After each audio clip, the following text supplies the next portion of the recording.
What SIPS Healthcare is doing, most companies overlook completely. By addressing inefficiencies in SPE, SIPS Healthcare generates millions in value across the systems they support. So we just got back from, where did we get back from? The West Coast. The West Coast. The West Coast. I was tricking to see if he was going to give the city. We just got back from the West Coast, and we're very peculiar about where we've just come from, what hospitals we work with. One, because confidentiality matters to us, and two, you got to keep your competitors guessing, right?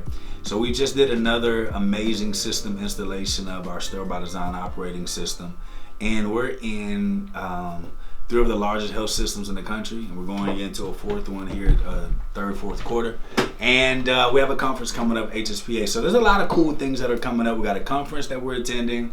We have students, parents, and Texas Workforce Commission coming into our headquarters so that we could tell them all about what sterile processing is, all the amazing careers opportunities, and how big the industry of healthcare is by way of sterile processing. So you'll see me giving a cool little presentation on that a little bit later. We'll be giving them a tour of our facility.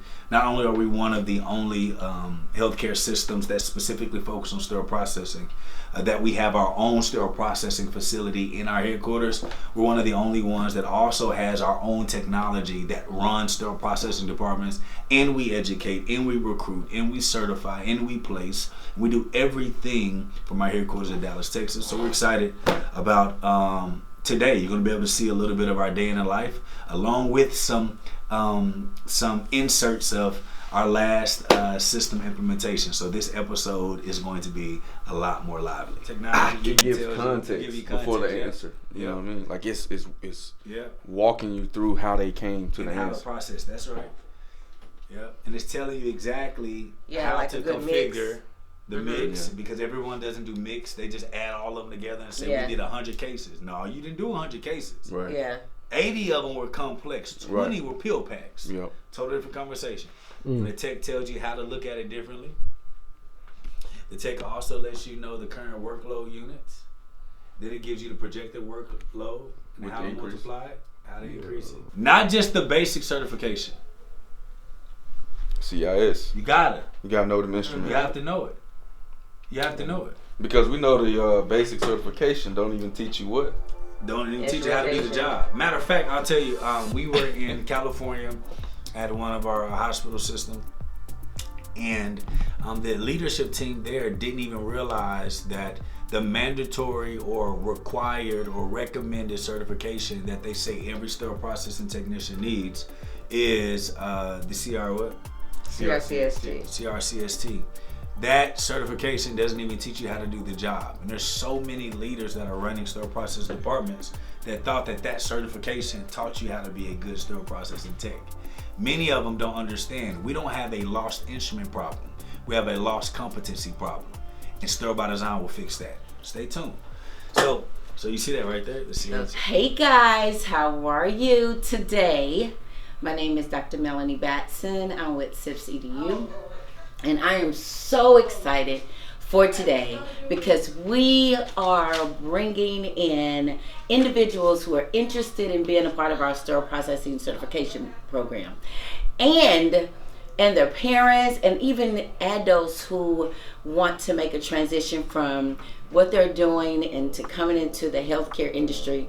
This is going to be simply amazing.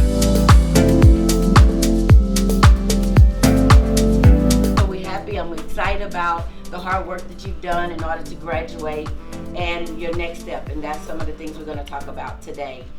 The purpose of this session is to share with you a lot about your next step and opportunity for you, and then how we can help you, support you in moving forward and being a part of a sustainable livelihood. I know that many of us think that we go from high school to four-year college, or I'm just going to go to McDonald's, I'm just going to go to the first Walmart job or whatever, and that doesn't actually have to be your story. Well, I know some of you all are just happy to finish high school. So what are some aspirations that y'all have? Looking for a leader first. Who's first? Go to college. Okay. Medical school, then do my residency and become a radiologist. Okay, Avery, keep it. What's your name? Isaiah. Isaiah, get you a $20 Apple Pay for being first. So you said medical school. Why'd you choose medical? I mean, after my daddy died, I had, like, it just grew on me. Okay, I like that. Anybody else? What's up? I want to be a game designer and or an electrician. Electrician, game designer. What's your name? Avery Doctor. If you truly want to take advantage of life in itself, those that say yes to opportunities, matter of fact, let's give both of them 50 bucks. Can I raise my hand? It's too late. The reason why I do that, I'm just gonna keep it a buck with everybody. Some of you all may be here because you have to be here, and I get that. You got to get your credit so you can finish high school. There's nothing we can do to get you to be interested today. But what I will tell you is that no matter what career you choose, whoever says yes to opportunities and decides to be the leader versus waiting for everybody else to show up, that'll be the one that succeeds in life. That's the reason why I give money up front. And everybody got dreams of having like jewelry and all that other stuff. Just to kind of get that out the way. Anything you want in life, it just depends on the journey you want to go. I see a lot of kids, they want APs, bust down, all of that. Most of y'all don't know this is an AP, rose gold on my wrist. You wouldn't know that because it's not about bust down, it ain't about jewelry, it's not about a lot of that. It's about being the best at whatever career you decide. So when people come in through our organization, they're first to get hired first, they're first to get promoted first, they're first to get leadership roles first, they're first to get opportunities to make 6 figures. And we have tons of people, again, with no college degree that before they even hit 27 was making 6 figures a year. And most of your friends will be finishing college trying to find their first job, when a lot of you could have went through the trade route and actually started learning how to be a business person in healthcare. Point I'm making is anything that you want to become, you got to think about the industry you want to participate in. And none of us actually do.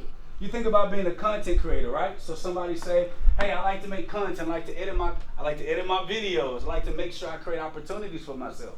But what industry?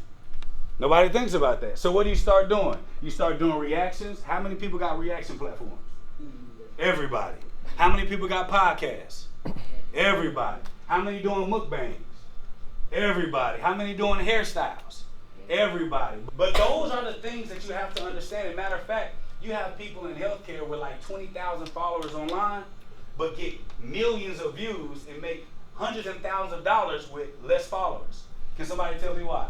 No competition. When you don't have competition, ads pay you more.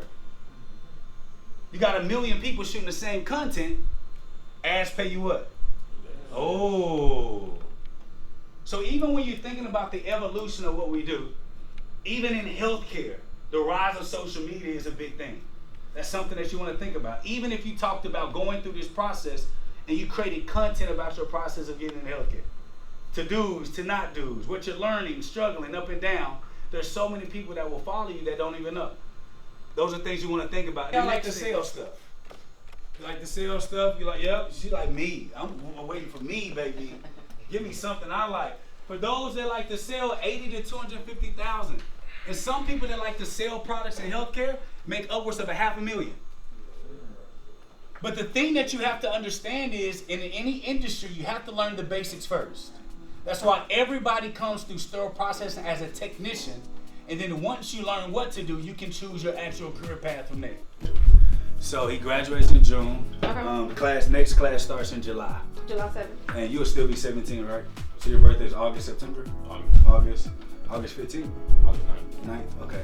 So, so it starts in August, but because he graduated, he still should be able to do workforce because he has GED. I mean, because he has his diploma.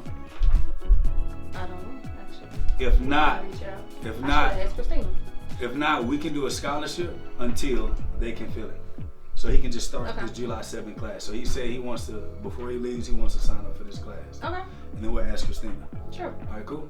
Works for me. Follow I'm Amber. ready. Christina. Congratulations, man. Huh? I'm proud of you, Christina's man. gone. Hey, I'm proud of you. I just got Christina's information. We'll call Christina right Come on on. the phone.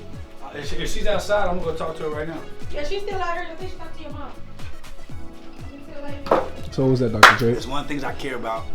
Talk to one of these high school kids. He saw the power of healthcare through sterile processing. That young man said, I graduated at 17, but can I get started right now? That's what it's about from scratch.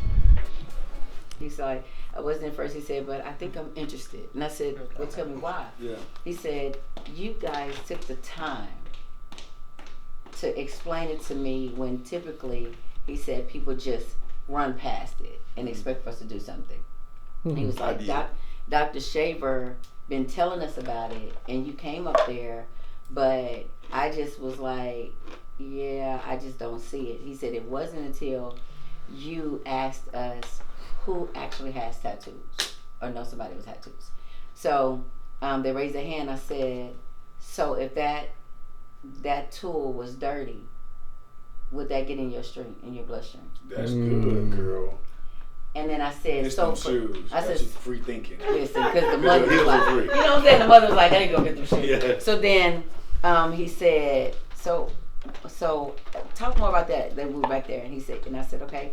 I said, there are some entrepreneurs and business owners in the room. It's looking like, I said, I know it is.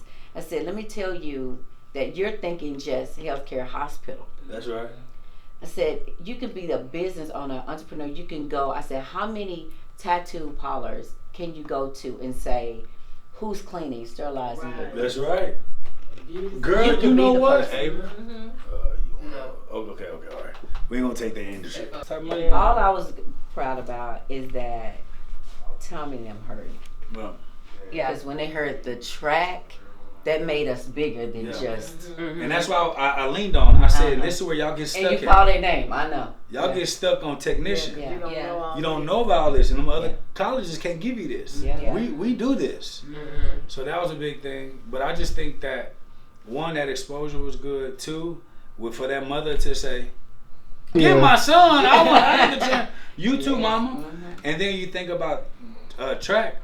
Healthcare is the only real progressional track that you can say, I know this is my next phase. Yes. There's no other industry that you can kind of do that. You can't do that with teaching. You can't do that with firefighting. You can't do that with finance. No. Healthcare is the only one you can say, I can do 2 years and then go apply for Tech 3 and then 4. And then with our belt system, shoot.